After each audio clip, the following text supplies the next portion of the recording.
ঢাকাই সিনেমার আলোচিত অভিনেত্রী পরীমণি এবার ঈদুল আজহায় কাটিয়েছেন নানা বাড়ির পিরোজপুরে। শৈশবের স্মৃতি বিজড়িত একটি পুকুরে সাঁতার কাটছেন তিনি। ঠিক শৈশবের দিনগুলোর মতো আনন্দ উচ্ছ্বাসে মেতেছিলেন এই অভিনেত্রী।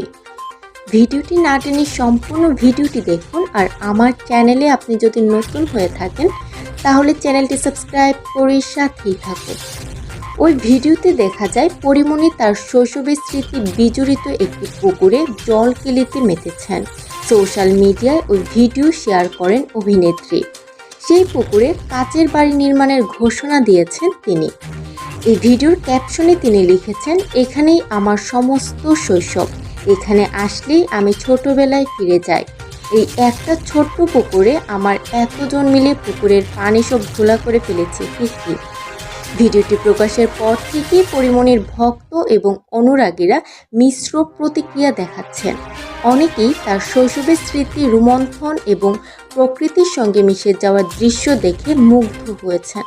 একজন মন্তব্য করেছেন, পরীমণিকে অনেক সুন্দর লাগছে, ভিডিওটি অনেক সুন্দর হয়েছে।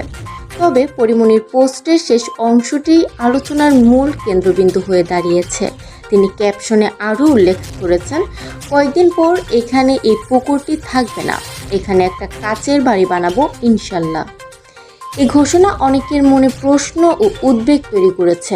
একজন মন্তব্য করেছেন, স্মৃতি বিজড়িত পুকুরটি নষ্ট করবেন কেন, বাড়িটি অন্য কোথাও বানালেও পারেন।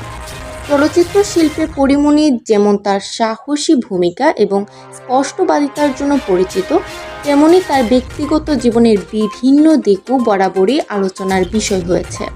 এবার তার শৈশবের পুকুর এবং সেটিকে ভেঙে কাচের বাড়ি বানানোর পরিকল্পনা তাকে আবারও আলোচনার কেন্দ্রবিন্দুতে নিয়ে এসেছে। সম্পূর্ণ ভিডিও দেখার জন্য ধন্যবাদ। ভিডিওটি ভালো লাগলে লাইক, কমেন্ট ও শেয়ার করুন।